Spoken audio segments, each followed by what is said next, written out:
Financing, featuring Marvel the Magician. They can help you get auto financing for anything. In business for over 32 years, Magic Financing is dedicated to customer satisfaction. If you've got credit issues, they have the answer. No matter what your profile is, they can help. They work with people who have very bad or just terrible credit, repayment history, as well as people who have no money down. That's right, no money down. They're located at 6385 North Federal Boulevard with a great auto inventory. Give them a call at 303-298-1155. That's Magic Financing. Features Marvel the Magician. They're open Monday through Friday until 8 and Saturdays till 7. Check them out. That's Magic Financing. Call them today at 303-298-1155. Tell them you heard about it here at KUHSDenver.com. Also visit us at www.magicfinancing.com. Good afternoon, everyone, and welcome to the Council. I'm your host, Charlie Pacello, and boy, do we have a fantastic show for you today. So excited to be able to introduce my guest here shortly, but I just want to shout out to every one of you who tune in every week or every other week to the Council here. It is because of you and your just being here and listening all the time that makes this show possible.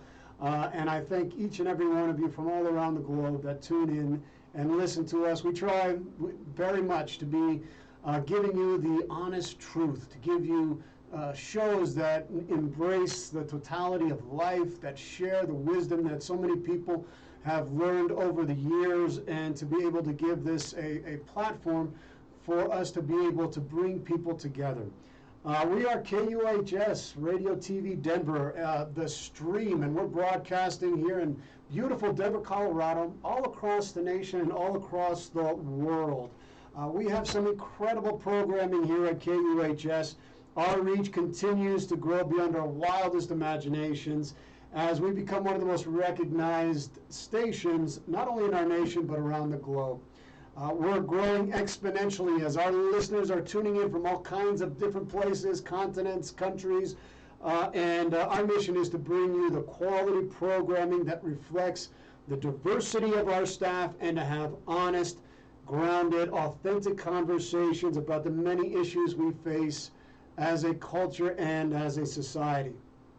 We stand as a beacon of hope here in a world filled with fear, distrust, and separation. We strive every day to bring our city and our nation and our world together, where we celebrate our commonalities, our goodness, and our humanity. So we are KUHS TV Radio Denver, the stream, and it is such an honor to be here with you every week or every other week. Today we're going to be talking a little bit about moral injury in non-combatants. A lot of people who serve in the military don't serve in combat. The vast majority don't serve in combat. There would be a small percentage in our modern day warfare that actually sees and participates in combat, and the vast majority don't. They sit behind the scenes, or they're working behind consoles, or they're participating in organizing and connecting the links that enable for us to conduct war when we are called to do it. And a lot of times people experience trauma, moral injury, disturbances to their sense of soul and conscience that can create problems later on in life. There is an old story, well, not an old story, but there was when people were trying to understand what happened, how the Nazi genocide happened. Where did the genocide of the Jews, when that happened, who were the links that brought that together? And one of the people was a guy named Adolf Eichmann. And Eichmann was pretty much the organizer of getting the Jews from the ghettos to the concentration camps. And he was just a connecting link. But he was because of his efforts and his work that made those exterminations possible. Millions and millions of people died. And in his trial, during the Nuremberg trials, he didn't feel like he had done anything wrong, that he was just doing his duty, that he never killed anybody, he was just ordered to do this, and so he had become an unthinking automaton that allowed this thing to happen because he wasn't connected to his conscience. He wasn't connected to the very things that enable us to be able to say, this is right, this is wrong, this is good, this is bad. Why in the hell are we doing something like this? This makes no sense. At that time, because everything had gotten turned upside down, where right was now wrong and what was wrong was now right, because they had turned morality upside down on itself, and you couldn't trust yourself anymore. And at the same time, if you went against what the Nazi regime wanted you to do, it could cost you your life. And it could cost you your family's life. I mean, there was a lot of other factors, but people had to shut down, had to close down their connection to their conscience, to that ability to be able to perceive right and wrong in the world. And so, but it became clear that those of us who are caught up in the non-combatant role, we can be, our guilt gets dispersed in a way, because we're just like, well, I'm just a piece in a puzzle.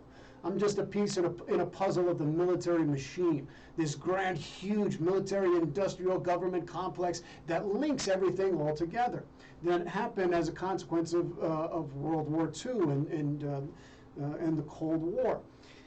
And it was actually Eisenhower who warned us against this. You got to be careful of this government military-industrial complex, because we no longer are able to sense that sense of what is good and noble in the world anymore, and our complicity in the system becomes dispersed, or our sense of guilt in participating in things that otherwise, if we were left to think about it on our own, we might say, this is wrong. What are we doing here? And that's what I felt when I was working on the nuclear warfare program, the NES program. Yeah, it had a noble reason to not blow up nuclear weapons in the first place, but the side that I was working on was about, integrated tactical warning and attack assessment, nuclear force management. It was all out nuclear war. That's what I was planning on. This is all stuff you could find in my public records. So it was confounding. It was like, why in the world are we doing this? We're talking about blowing up the entire world. How is that? This is sadistic. There's something wrong in that thinking. And I could see how so many people that were working in this field had just completely shut themselves off from that conscience, that moral clarity, that place that we grew up in our value system and our traditions that says, you don't do this. You defend and protect and preserve life, and maybe fight your enemy in order to protect those that you love, but you don't indiscriminately and arbitrarily annihilate people who had nothing to do with what's going on, and just to kill for the sake of killing, like a collective mass suicide. And so it was understanding Adolf Eichmann, my role and what I was participating in, and seeing how he had to shut himself off in order to do what he had to do. And that I didn't shut myself off, and it created an immense moral chasm inside, which was my moral injury. Even though I had never experienced combat before, I was having nightmares of a nuclear apocalypse. I was having disastrous memories and having horrible nightmares of people being burned and all kinds of things. So it affects us profoundly, and a lot of times people who are non-combatants don't get the treatment that they need. They don't get the healing that they deserve. They don't recognize that actually their soul has been wounded. And so they end up feeling lost and enervated and not being able to move forward in life, and wondering why they feel the way that they feel, and years pass on, and they become despairing and hopeless, and they start medicating themselves in order to drown out the memories of the lack of hope in their life, and so those are symptoms of a deeper problem of the soul that has been wounded.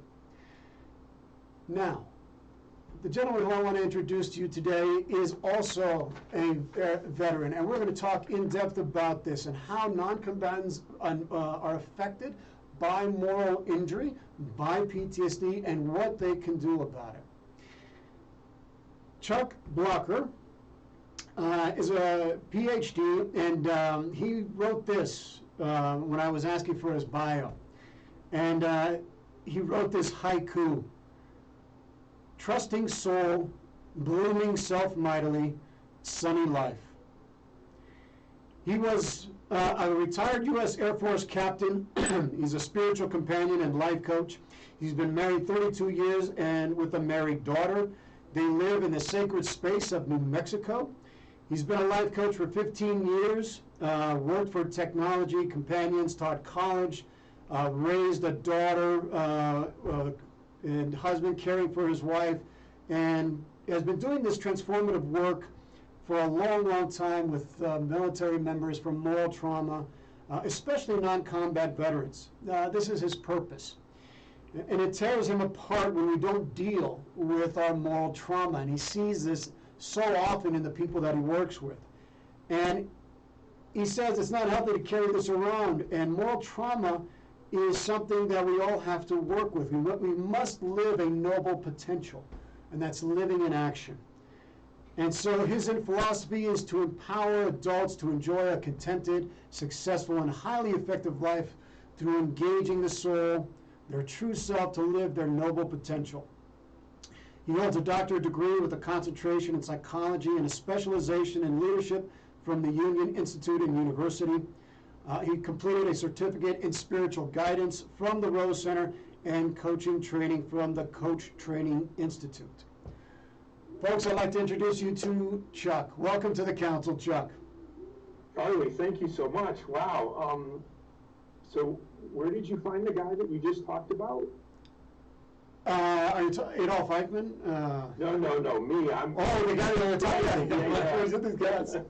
I found you with these warrior councils that we've been having lately, and it was just, we resonated right at the beginning. We connected right at the beginning on this issue. This is a powerful issue, and I just really started down this road not too long ago, probably a couple of years ago, and really didn't quite understand it until this summer, when I had my own ritual around retiring military Chuck. And it was about letting go of the protector who had to protect me from what happened while I was in the military. Mm-hmm.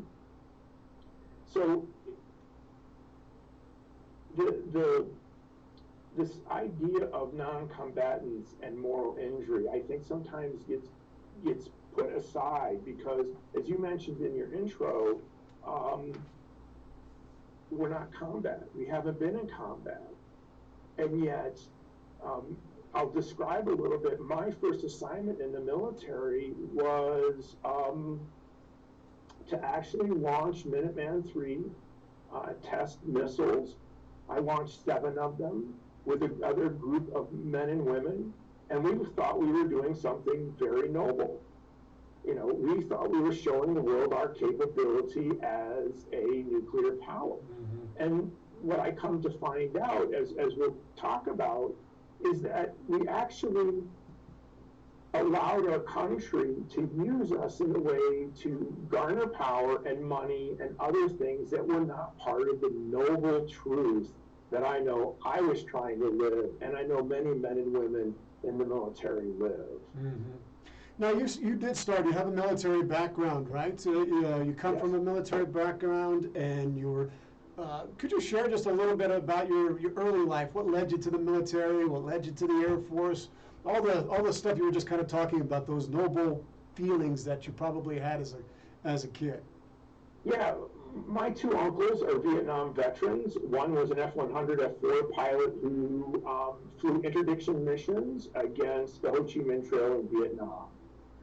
The other one was a C-130 pilot, and he did. So growing up, I got their sort of what they were doing, and I really was like, that's what I want to do.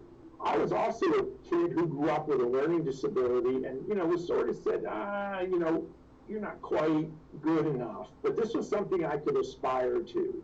I could aspire to what my uncles were doing. So as I grew up, as I started going to high school and college, when I went and looked for colleges, I had to have ROTC. So I wanted to go to the Reserve Officer Training Corps. And I did that. And I got a degree in engineering, and I became a second lieutenant in the Air Force in 1986. So,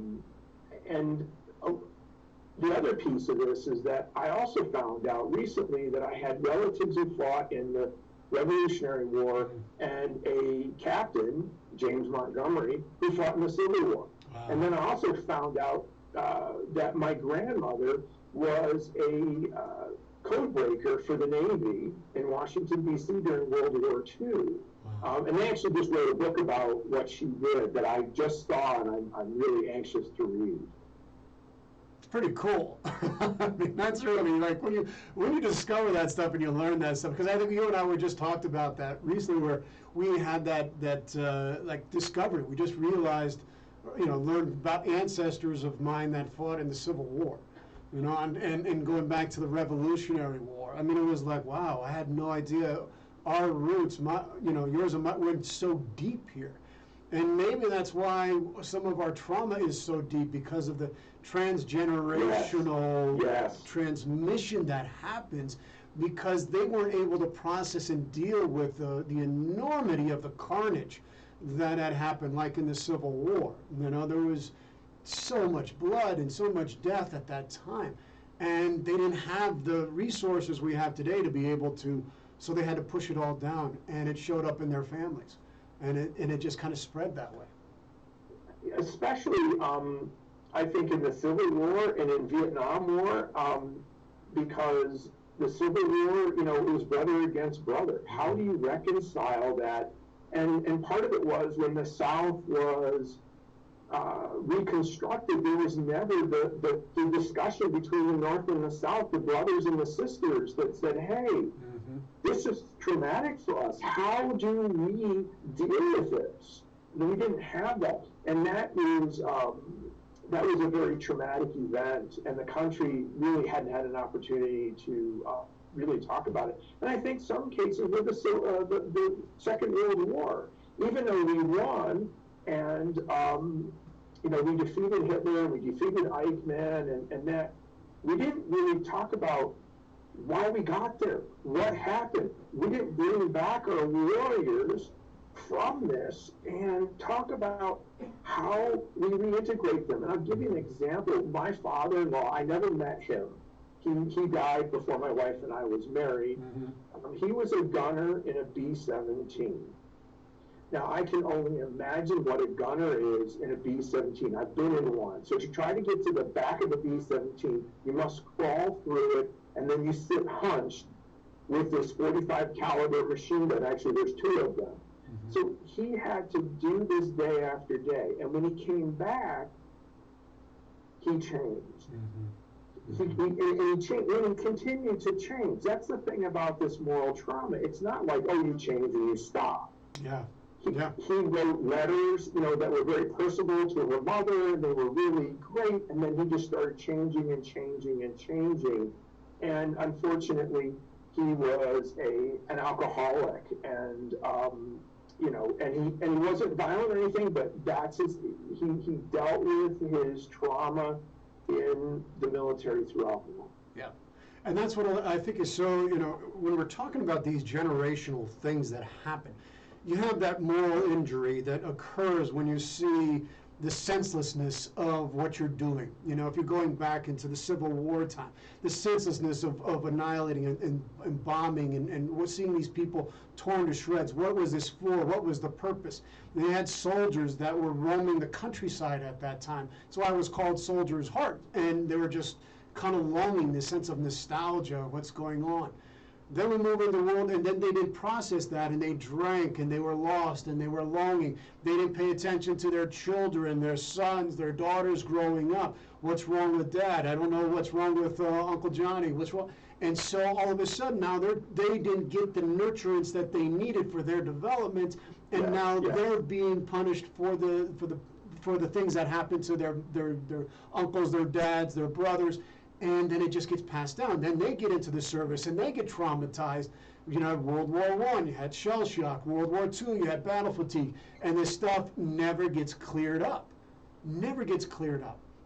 And then all of a sudden, it comes to us, and we're dealing with generational trauma on top of the trauma that we experience ourselves when we joined the service. You know, and I don't. One of the things that was passed down to me was my great-great-grandfather's bullet that he was wounded with. Now, I don't know if I can show it. Yeah, it's going to be difficult with the background, but sorry about that, folks. But it's almost 6/10 of an inch in diameter. You think about that, and what he had to go through to do that, and that trauma in itself was fixed, but how did that then transmit through my great-grandfather, then my grandfather, and then myself? Mm-hmm. And it wasn't until I really got into this work with you and Dr. Tick that really started saying, oh, wait a minute, the generational trauma is just huge. Mm-hmm. And think about this. You have this trauma that you've born into the world with. In my case, I have a learning disability, so I have the trauma of just having to see the world a little bit differently, deal with the world a bit differently. And then I go into the military not knowing about the military generational trauma, and then my working with intercontinental ballistic missiles, you know, and that really is a complex trauma event. Oh my gosh, it's enormously complex. And I would love for you to be able to share, you know, how you got into the work, what it was like working, and when you realized you had that moral injury, what it was like, because a lot of people don't understand, you know, it sounds, oh, so cool and so interesting when you're working with intercontinental ballistic missiles. Yeah, okay, until you know what they're going to be doing on the other end of that thing. Could you share with that, you know, about what it was, you know, in the Air Force, what your assignment was like, and how it shaped you and impacted you, and maybe damaged your moral compass? So, I'm a second lieutenant. I'm 24, 25 years old. I'm enthusiastic. Mm-hmm. So let me set the stage. One of my officers that I went through ROTC was also there, highly respected major that I knew. So it's like, wow, I know somebody there. And he was a missileer. And so I'm assigned to the local comm unit, and our innocuous title is Missile Communications and Instrumentation. Now, everything has a communications component, as you know, Charlie. Mm-hmm. And the instrumentation package, because we have to be able to see what's happening to these things. My branch was also in charge of. So the first few launches was like, yes, hey man, let's do it. We're doing it. Yeah, we're serving our country. So, right, yeah. Yeah, it is. It's an exciting. Yes, you're proud. I mean, I didn't mean to interrupt your story, and I know, but I felt the same way. I was a young lieutenant. I was second. I was proud. I was excited. I was one of the top people in my office as a lieutenant. I wanted to do well. I wanted to excel, and I was interested. I was like, wow, this is what we can do, and this. So yeah, I mean, I felt that same exuberance, because you were doing something that you felt was noble. That was for me. I felt I was doing something noble and good and honorable. So. Yes, honorable, noble, helpful, helping the world, helping our country with democracy, right? Yes. So you build that. You have this. I remember when I was getting my security clearance, okay, and one of the things somebody said was, you want to know how patriotic Chuck is? Just look at the front license plate of his truck. Mm. And it was a big eagle, you know, basically the bald eagle. He put his union on it, and that. So you asked when I recognized the first time that this moral injury happened. And when you launch one of these things, you take a lot of safety precautions. You make sure that you're safe. You make sure that the people that work for you are safe, because these are men and women who are putting their lives out there, and there's a lot of dangerous things on these missiles. So we're there, and it's during daylight, and the missile is 3,000 feet away from us. So if you want to put that in perspective, that's a little over a half a mile. So you can, and for your listeners and viewers, think about this. You can actually hear this 11-ton door slide open from the missiles to the silo. You can hear it open and go, and it clicks back, and you know seconds later the missile's going to come up and fly. I mean, these things are kind of like the biggest, baddest bottle rocket in the world that you've ever lit. They're bigger than that. But here's the difference. This day, there was hundreds of people up there because it was so close. They wanted to see it. They wanted to say, oh, look, I got to see a Minuteman III take off. But what they didn't realize is if it exploded or if something malfunctioned, that a lot of people were going to die. And this wasn't a joke. And that's what I felt. That planted the seed of, oh, this is a show. Yeah. And this is not something that is real. It's going to bite you in the butt when it doesn't work right. And and so I started, it came out in ways like I started drinking a little bit more. I started just going, what's going on here? I tried to do a spiritual route, but didn't know how. Because in my family, in the military, you could be spiritual, but there's a certain way to do it. You couldn't really go and really explore your moral concerns, your moral feelings at the time. At least I didn't know how to do that. The second part of that injury occurred when I was in the Air National Guard, and this was in 94, 95, 96, in that area, and we were still deploying these missiles. And supposedly, we had ended the Cold War. We had defeated the Soviet Union. They changed their name. They did all this thing. They were supposed to be, a little more democratic, and yet we were still having these Minuteman IIIs on duty, on alert, and nothing else was happening. We weren't going away from that nuclear, mutual assured destruction, where we weren't going away from that methodology to extort money and peace from other countries. And that's when it really hit me. But I honestly did not know what to do. I talked to a lot of counselors. It just didn't dawn on me that the soul was covered up by, think about it this way. My soul was covered up in a nuclear bunker. It was down there, it was locked in, and there was not a whole lot way in yet until I recognized that I needed to, go all the way down the ladder, down the elevator to where they actually would launch the missiles and coax the soul out. Well, and that's, we both have that background in working in the nuclear warfare program. And I hadn't spoken to you or didn't know but the parallels, the similarities, the sense of hopelessness and utter despair and insanity that we were engaged in to make sure that we were in this mutually assured destruction, that we were this deterrence, nuclear deterrence, which you don't create weapons unless you plan to or intend to use them. I'm sorry, you just don't. I mean, it's counterintuitive. And you don't.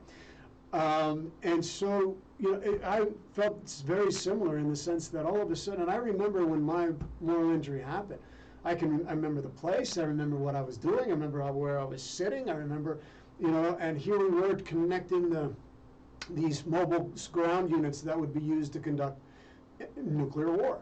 And it hadn't been operational yet. It was going to be operational under my leadership and the team that I had, and all the scientists and military contractors and others. And so we had to get all the J6, NSA, STRATCOM, SpaceCom, all of them to agree to it.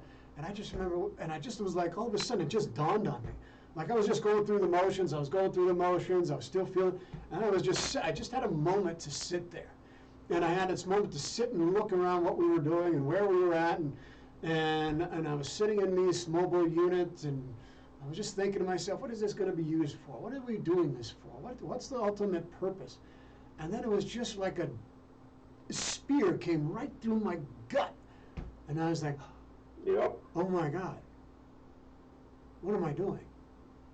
What is this? This is not right. And it's all of a sudden, it wasn't a game anymore. It wasn't a story that you read in the last chapter of the Bible. You know, it wasn't, some of these Armageddon type stories. This was a real thing. This was actually participating in the possibility of that. And the horror of doing that was beyond comprehension. And so my soul fled. It was dissolved. There was no point in living a moral life. There was no point in doing the right thing. Why? We're all going to blow each other up anyway. This is just a veneer. This is a ruse. We've been deceived. I've been deceived and betrayed by the forces, by all kinds of things. So go ahead. No. I just want to feel your pain and feel what you said, that for me it even went back to when we dropped the 2 atomic bombs on Nagasaki and Hiroshima, because afterwards, somewhere in there, I started reading about it and started realizing through just few people wrote about this that really didn't need to use those weapons. We did not. The Navy had already defeated the Japanese. We just didn't allow it to take place. But that's the point. The politics over the nation's principles is what happened, and that's what happened to me. The politics of what was going on, and then the politics of the continuation when you were in the service. So this is the problem, is that we go with these noble intentions, these moral intentions, we really want to work it, and then someone with a big boot literally goes smack. And we sit there and go, holy whatever, you want to put the word in there, and then we're like, what? And I want to talk about, it's a subtle thing. You talk about it, you finally woke up in a spirit, but think about how you got there. It was subtle, and then you went over the precipice. And for me, it was subtle, and then I saw a group of people literally laughing, carrying on, thinking this is the greatest thing, and then recognizing what happened, and go off the precipice again, and then recognize it again. And the really sad thing for me, and I know for you, because we've talked about this some, is that there was nothing there for us to pull ourselves out. There was nobody to call. Ghostbusters wasn't available, or whatever you want to, call. The counselors didn't understand, and even worse, the counselors didn't want to hear the story. Because the story, if we get into the story, you and I have gotten to know some of our story, it's like, this is pain. This is absolute pain. And it's not the kind of pain that goes away easy. It's not physical, it's this moral pain, it's this soul pain, and we live it. Because we remember. And, I remember, and so, I'll stop there. We'll go on to something else. Well, it is, and you just, and then you're left with this feeling that there's something wrong with me, that somehow I'm not tough enough, that somehow I don't have that inner strength or that inner resiliency to move forward, You know, and people would come, well, this is just the way, this is just what it is. This, you signed up for this, you did this. And it's like, well, when did we become sociopathic? When did we become, where we are not thinking from a higher noble cause and understanding and reverencing all of life and recognizing sometimes when we do have to kill, but it's got to be for noble reason. Where did we erase that from our trainings and our understandings? And so it always made me feel at that time that there was something wrong with me. There was something to be ashamed about. I didn't fight in combat. I didn't do this. Why am I all screwed up? Why am I so screwed up when I didn't fight? I didn't shoot a gun. I didn't kill anybody, but I'm messed up. How in the hell did that happen? And then it made to feel unworthy and shame, and then it was a snowball. That just got worse and worse. And then I'm an alcoholic, drug addict, and I'm like, what the heck? How did this happen? And so we have to give people permission that are non-combatants to say, you know what? It's okay to honor your soul and to know when you've been wounded, and not to let any detractors keep you from getting the help you need. Exactly. And I think it's the energy too. When you were talking, you had so much energy, but it's this dark energy that sits there and consumes you, and you don't. I didn't know how to ask. I didn't know, and that's the other part of this too. In the military, or men in general, we're not taught to ask. We're not taught to ask for help. So what do? We push it down. Damn it, I'm going to do it. I'm going to do this. And you said something very important, and that was, this is the way it is, Lieutenant or Captain. You've got to do it this way. And if you want to talk about it, get the hell out. You know, if you wanted to whine, there's the exit. And you're like, wait a minute, I signed up for this noble cause to defend and protect the Constitution of the United States of America. That's what it's all about. And here we are, trampling on that sacred document and the morals that we have in some ways attached to that. And it took me, 25 years to really figure out what was going on. I mean, I could see bits and pieces. When I got out of the military, well, there's something about spirituality I wanted to work on. No, that's not the John Wayne image. That's not the military image. You can't be a hero. You've got to do it this way. And I'm an engineer. I studied that and that.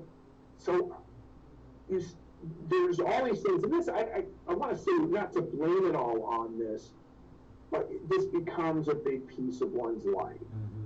Of how do you deal with it? And I would start to get going, and then the 2x4 of moral injury would come by and go smack. And next thing I know, I'd be landing on my behind, going, what just happened? I thought I did this. And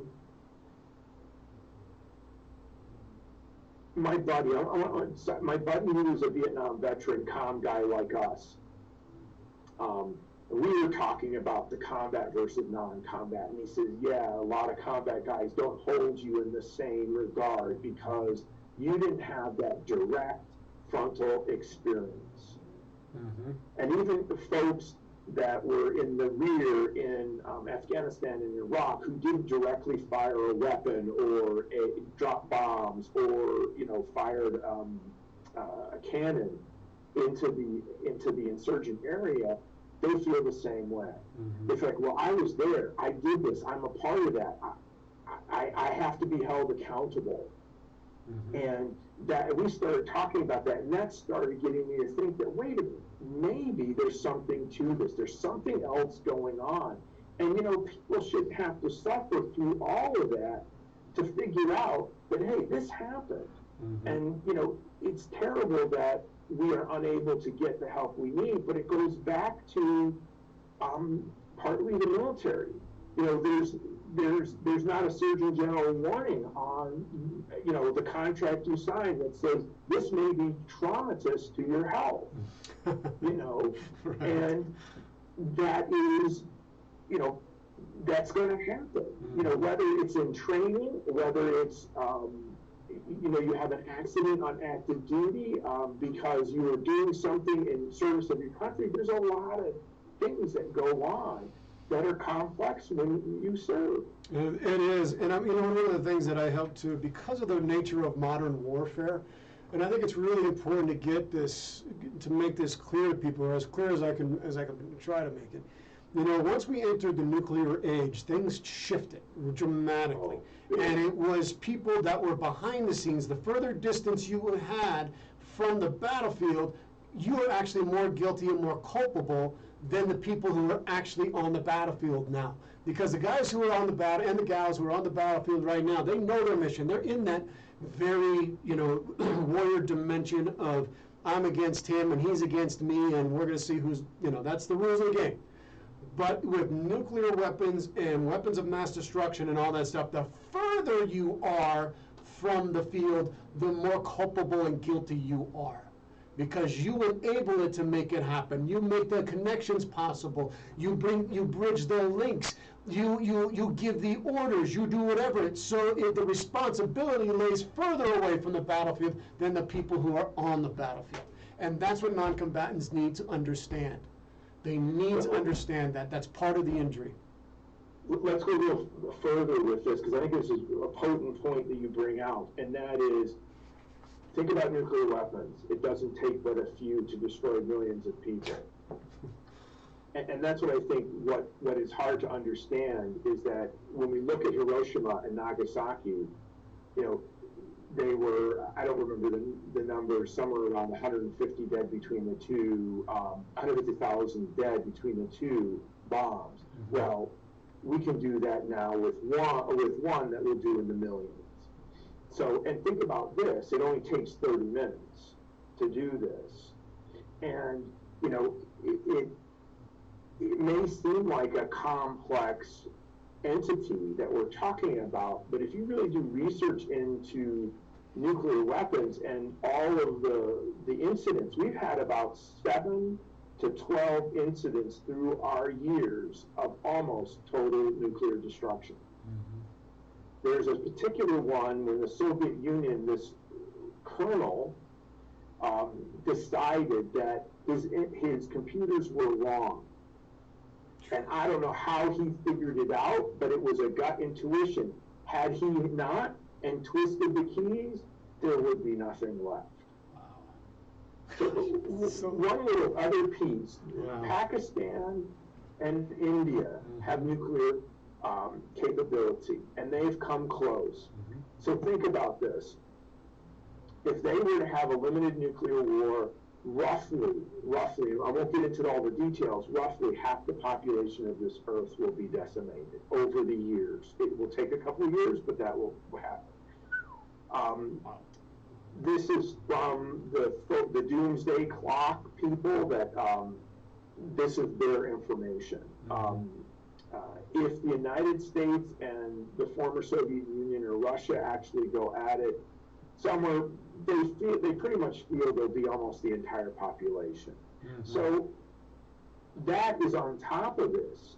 You and I both know these different things where a lot of the citizens of this country really don't know. And it's hard to even fathom it when you know it, that you can destroy all those people. Mm-hmm. So that's a compounding issue when you're dealing with the moral trauma. Mm-hmm. Well, we weren't designed to handle that kind of, I guess, carnage on our souls. The immensity, the sheer numbers of it is just it's too much, and it's hard to wrap our heads around it. And so what do? Because it's so hard, we want to shut it out. And we want to distance ourselves. We want to pretend it's not happening. We want to put our blinders on, which so many people do, and they'll get over here and they'll live in fantasy where in my world there's something else, or they live in this very cold, reality. It's just there's no feeling, there's no emotion. They completely cut themselves off from it. So you've got two polarities that divide people end up going towards because they can't deal with what is really going on because it's too much. And so that's why we have to be able to come together, to be able to hold it together rather than just try to hold it ourselves, because that's the human soul is not meant to do that. Well, this is a community project. Yeah. You see, the soul, there's the individual soul or truest self, and then there's the individual truest community, and we become part of that, and we're like a puzzle piece. And if we don't find their true place in this puzzle, and we stay, in the old proverbial, a square peg in a round hole, then we become less than. We just end up literally going into a ball and saying, I'm not going to let this happen. I'm not going to let my soul out. I'm not going to feel. I'm going to do this thing down this very linear path so I don't feel all these things that are going to come up. And without the community of warriors, without the noble purpose, without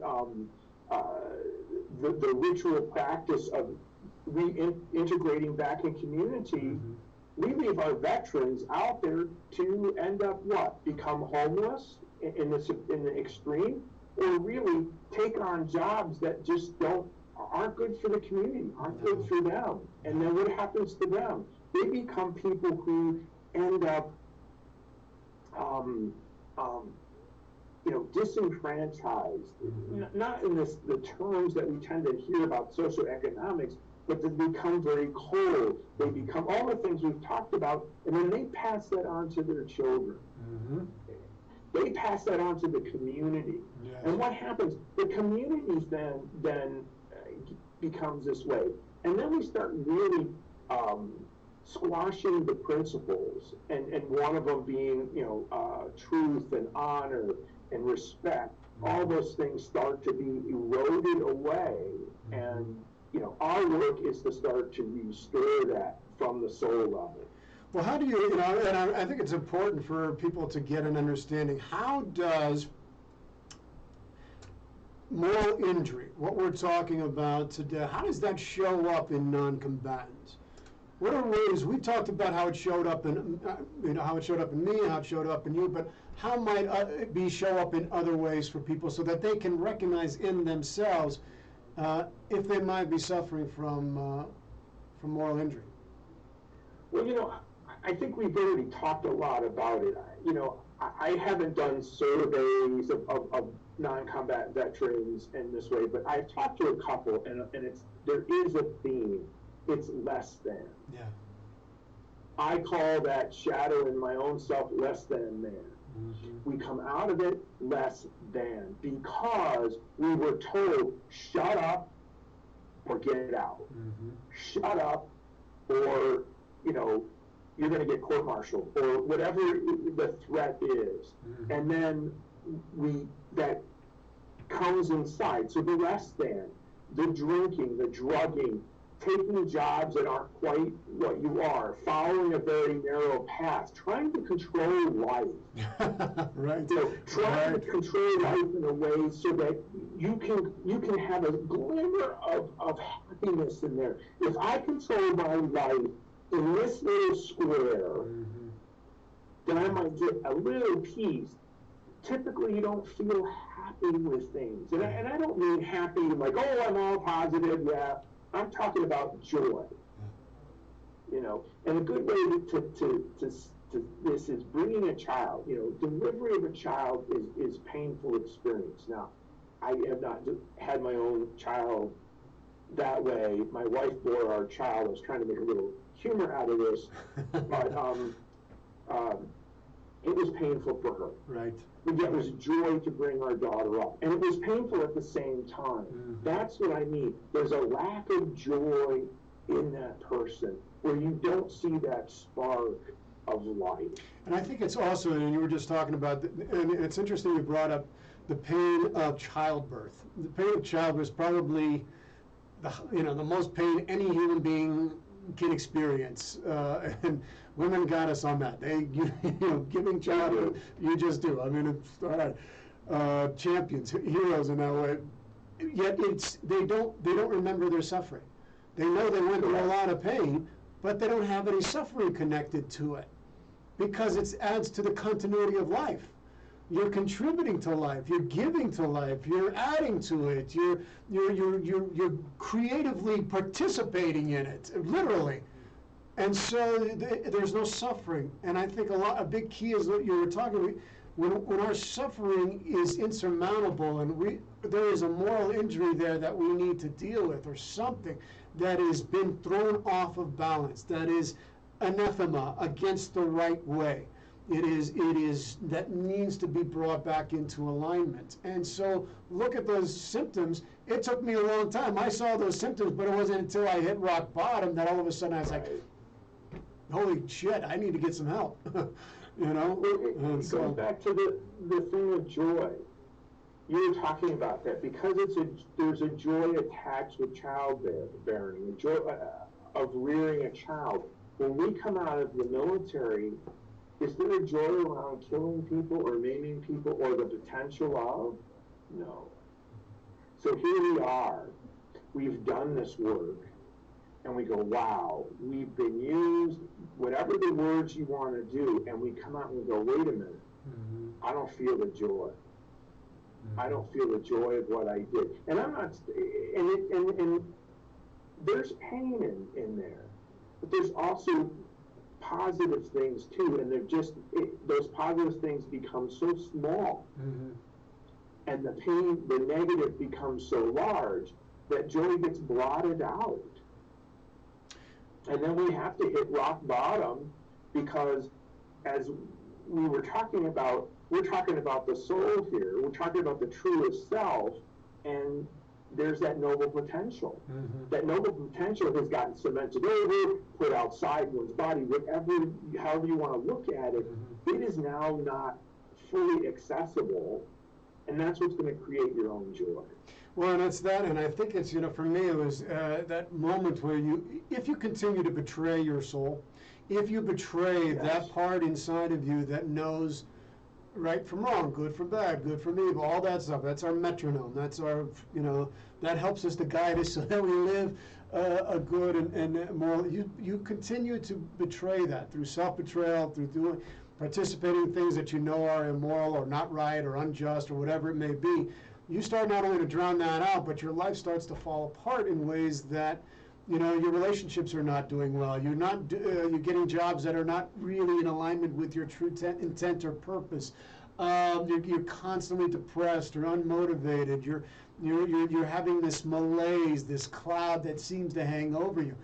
And part of healing, I think, in getting on that, the warrior path, this moral healing is learning to start being honest with yourself, being truthful with yourself, not allowing the outside world to influence your decision, but really to get clear on, is this true for me?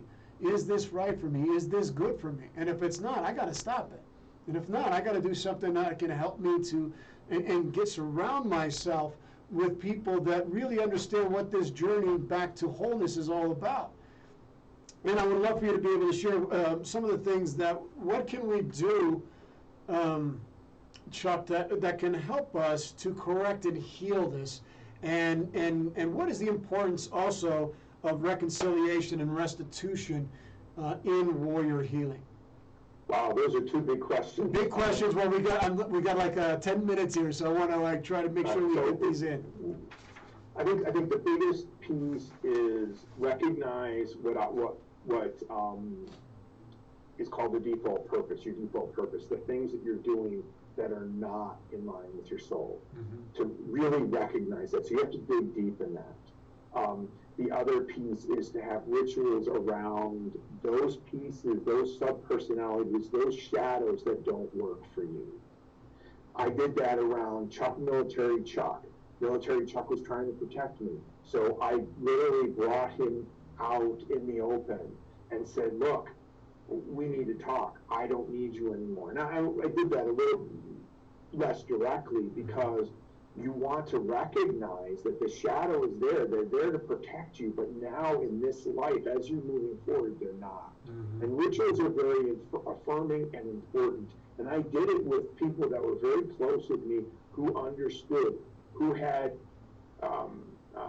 worked with me through my spiritual companioning program, and that this popped out like almost the first day I was there, that this was just so evident. And they worked with me over the almost 2 years that we were together, and that came out there. The default purpose is the purpose that is what you're doing right now to get you sort of to that place. And it's going to be affected by your moral trauma. And you need to recognize what that is. It could be that you take jobs that are not quite, as you were saying earlier, jobs that don't work for you, jobs that aren't filling that noble potential. And I say that because it goes to reconciliation and atonement. Is once you find that noble purpose, the healing is there. It's in doing the work of helping others, the restitution. It's in there because you recognize that what happened, in my case, with working with nuclear weapons, that it's going to take a lifetime to do this. How can I not do that work? And so there's a lot of other pieces that go along. It's recognizing what happened in the military. It's recognizing that point in time when it happened. It's recognizing the physical pieces, as we talked about, the mental health pieces. And then mostly important, it's recognizing those soul pieces that come up. And that's where our mental health system is not really designed to handle that very well, the spiritual pieces. And so when you work down and recognizing that the soul has been covered, down in the silo for 25 years, the first thing you do is, where's the entrance to the silo? And that's really working there. And it is, and it's hard work, it's challenging work, but it's liberating. I mean, the very things that people are asking for, liberating, for the freedom of the soul, it is. And I've done a lot of studies in different religious and spiritual traditions, and they all speak about this, the freedom of the soul. I mean, and how to liberate it, how to get clear of that. And it is but it takes a lot of work, especially when you have worked with destruction, when you have worked with war, when you have been a part of that. It is quite an endeavor, but it is so worth it. And you talked a little bit about restitution and service. For me, it was when I started finally getting out there and coming, and sharing my story a little bit and being around in public and being willing to face my fears and those shadows and those things, parts of me that I had cut off from myself, that I disdained about myself, that I hated about myself, that I was, all those things. When I started to integrate those aspects, part of me a little bit more and a little bit more, I felt better, I was doing better, things started was a lot better in my life, my relationships were better, all these things started to improve. And so there is, and it's multi-layered. You have to work the body, you have to work the mind, you have to work your emotions, you have to work your spirituality, all of those things. And I'm sorry, Charlie, I wanted to just mention the other piece of this too is you need a spiritual practice. Yes, you do. And you need to deepen the spiritual practice. Going to church or going to temple or going to the Zendo and sort of going through the emotions doesn't do it. You need to say, okay, I'm going to do this. And it's a cyclic. It's sort of this, like the Guggenheim Museum. You go up, and you've got to keep going, and you're going to go through it. And then as you keep going up, you're going to hit the body, the mind, the spirit, the emotions, the heart, the body, mind, spirit, emotion, heart. And you're going to keep doing that. And you become to a point where you understand that when something comes out of left field, the 2x4, or in this case, maybe it's just a small twig that's hitting you, it's something you need to stop, recognize, and work on. Because it is something that you've got to work on that in order to continue walking the path. Chuck, if you could go back to your 20-year-old self, whatever age when you started the service, and you could give 5 minutes with him, to prepare him for what he was going to face, what would you tell him? You know, I thought about that question, and part of me is going, would I, you know, that's a good question. How can I do that? And I think the thing I would have said to him is noble purpose. Look at what you're doing. Don't discount the fact that you want to serve your country. Is this the place to serve it? And if this is the right place to serve it, understand what you need to do in order to continue to do that in the military in the way, to really explore it. And then on the other side of it is, I ask the question, well, what happens if I actually had that conversation? How would I change my trajectory? And if I change my trajectory, would have I gotten to my noble purpose? So I mean, it is a philosophical conundrum. Right, yeah. But I ask it because I think, you know, maybe it wouldn't change and you wouldn't want it, but just to give yourself hope, you're going to get through it. You're going to get through the other side. I already know what you're going to go through. Just don't lose faith in yourself. I think that's what it would have been. Trust in yourself. You know, be true to who you are. And even if that costs you just be true to yourself. And I think that's when I think about that question, I think that's what I would have told myself. Being true and honoring yourself. Don't go down the road of less than. Exactly. Chuck, this has been amazing. It's 2:00 here. We've got to finish up here. But before we do, I just want to do a quick shout-out announcement to the station here, KUHS TV Radio Denver, The Stream. We are broadcasting live here in Denver, Colorado, beautiful Colorado, and broadcasting all across the nation, all around the world. I want to thank Henry and everybody who's working behind the scenes to make all of this magic happen before you.